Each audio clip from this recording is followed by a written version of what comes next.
ये संविधान बनाते रहें उससे कोई फर्क नहीं पड़ता। जो लोग नया संविधान बनाकर जातिगत आधार पर, धर्म के आधार पर बना रहे हैं, वो इस देश के सबसे बड़े गद्दार हैं और इस देश को तोड़ने की कोशिश कर रहे हैं। उन पर एनएसए लगना चाहिए, उनको जेल में ठूस देना चाहिए। आज जो है यहाँ पर देश में हजारों लोग जो बैकवर्ड के लोग हैं, SC ST के लोग हैं, मुझे इस कहने में कोई गुरेज नहीं, उनको कावल लाने में लगा दिया है। हम जब पूछते हैं पंडित जी को तुम्हारा बेटा कहाँ गया है, तो कहते हैं हमारा बेटा इंजीनियरिंग की तैयारी के लिए कोचिंग गया है, हमारा बेटा MBBS की तैयारी के लिए गया है, हमारा बेटा IAS की तैयारी के लिए गया है। और जब मैं पूछता हूँ बैकवर्ड के लोगों को, SC ST लोगों को, तुम्हारा बेटा कहाँ गया, कि कावल लेने गया है। बहुत अच्छे। और कावल लेके जब वो आता है तो बेहोश हो जाता है, पैदल आता है, बेहोश हो जाता है, उसे भांग पिलाई जाती है। कहने का मतलब है 85 जनता को यहाँ पर पागल बनाया जाता है। आदमी का कल्याण मंदिर में घंटा बजाने से नहीं होगा, मनुष्य का कल्याण शिक्षा से होगा। मनुष्य का कल्याण मंदिर में जाने से नहीं, स्कूल और यूनिवर्सिटी में जाने से होगा।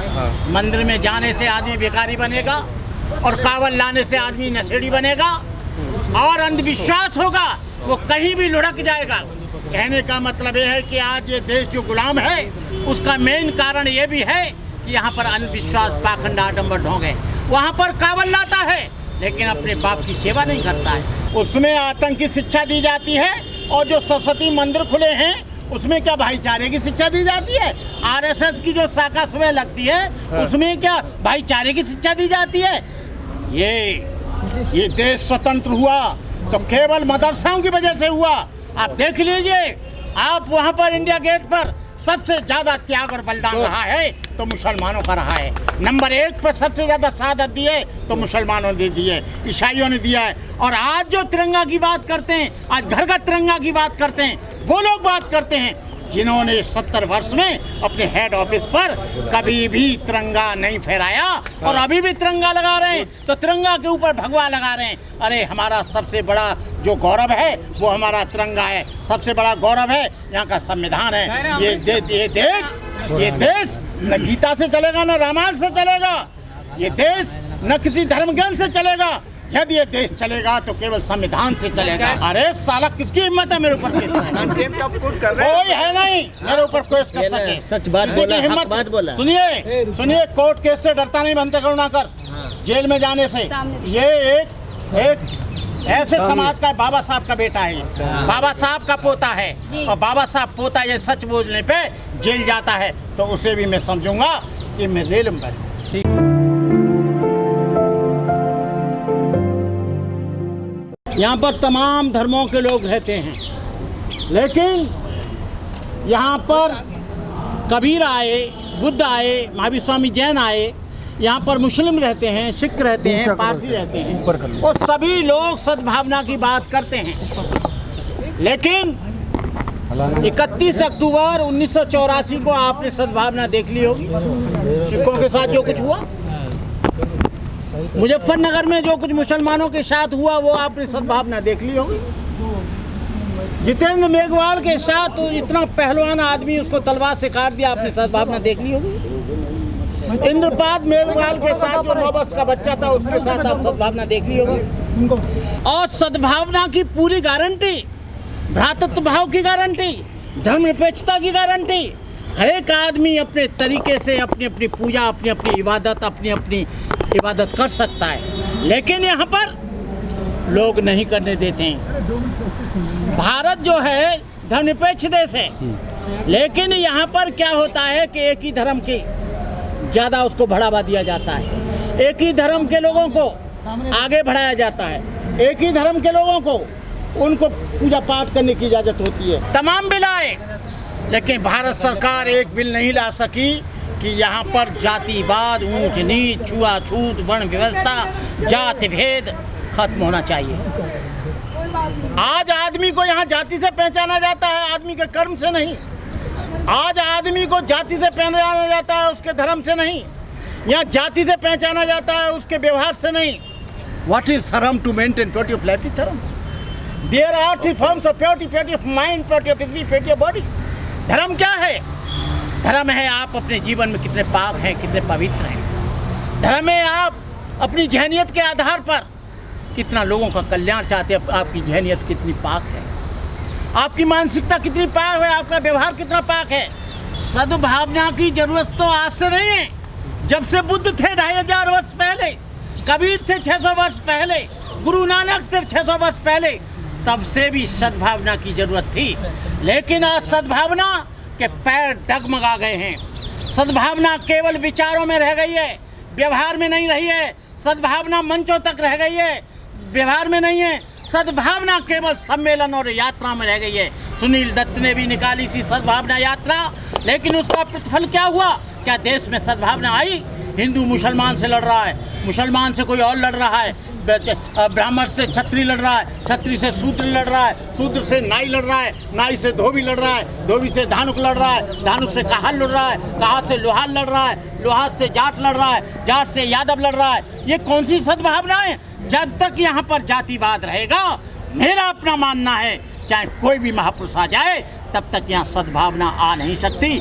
सबसे पहले जो सद्भावना है, दुर्भावना जो बसी है वो जातिवाद में बसी है। दुर्भावना जो बसी है वो वर्ण व्यवस्था में बसी है। दुर्भावना जो बसी है वो आदमी का एक दूसरे की ऊंच नीच। राजनीति का जातिकरण ये अब से नहीं है, तब से देश स्वतंत्र हुआ तब से है।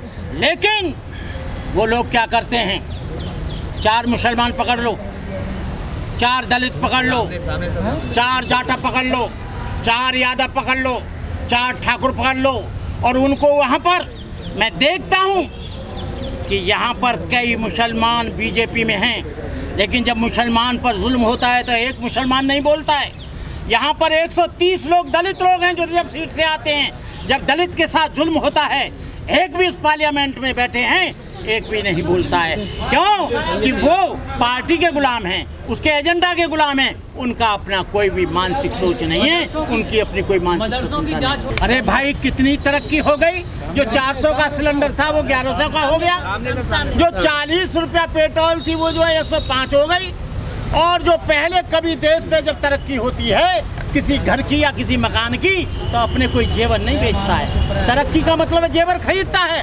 लेकिन इन्होंने 265 टन सोना गिरवी रख दिया, 265 टन सोना। ये रेलवे को बेच रहे हैं, बड़ी तरक्की हुई है। एयरपोर्ट को बेच रहे हैं, बड़ी तरक्की हुई है। ONGC को बेचें, बड़ी तरक्की हुई है। BSNL को बेचें, बड़ी तरक्की हुई है।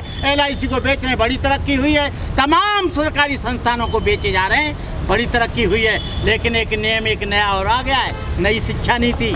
नई शिक्षा नीति क्या है? नई शिक्षा नीति है, आप सरकारी स्कूल में पढ़ाएंगे तो 500 रुपया आपको देने पड़ेंगे, और प्राइवेट स्कूल में पढ़ाएंगे तो 1100 रुपया गवर्नमेंट देगी। अरे भाई, इसका क्या मतलब है? इसका मतलब है कि सरकारी स्कूल खत्म हो जाएं और लालच के कारण वो प्राइवेट स्कूल में पढ़ाएं, और कुछ दिन बाद गवर्नमेंट कह देगी गवर्नमेंट घाटे में चली गई, अब क्या है, प्राइवेट ये स्कूल बेचे जाएंगे। मैं कभी भी ऐसे ऊट पटांग स्लोगन नहीं देता, नफरत छोड़ो भारत जोड़ो। नफरत है तो कैसे वो जोड़ा जाएगा, कैसे भाईचारा होगा? आप पागल दिन में मेरे से झूठ बुलवा रहे हो। अरे नफरत तो जब छूटेगी, जब यहाँ जातिवाद खत्म होगा, सांप्रदायिकता खत्म होगी, ऊंच नीच खत्म होगी। संविधान को आप मानेंगे, संविधान को आप मानते नहीं है। अरे राहुल गांधी पगलेट हो गए, उन्हें कुछ मालूम नहीं है। तभी तो उनकी गवर्नमेंट चली गई है। मुस्लिम वोट सब भाग गया, दलित वोट सब भाग गया, उन पर रहा क्या है? कुछ भी नहीं रहा है। बाकी तो इन लोगों ने झूठा प्रचार करके अपनी गोदी में सब लोगों को ले लिया। जब मंदिर बने तो सब हिंदू, मस्जिद टूटे तो सब हिंदू, जब इनके अधिकारों की बात आए तो ये नाई धोबी धानो काहल लोहार तेली तमोली पाची खाची गड़रिया हो जाते। जब मंडल आयोग लागू हुआ तो सबसे ज़्यादा बैकवर्ड के लोगों की पिटाई हुई, और मंडल आयोग ये था कि 27% लोग इसमें बैकवर्ड और OBC के लोग भरे जाएंगे, लेकिन सबसे ज़्यादा छात्रों को पिटा गया। अरे यार, आप तो अजीब बात करते हैं। ये देश 4 चीज़ों से चलता है, सुन ले बेटे।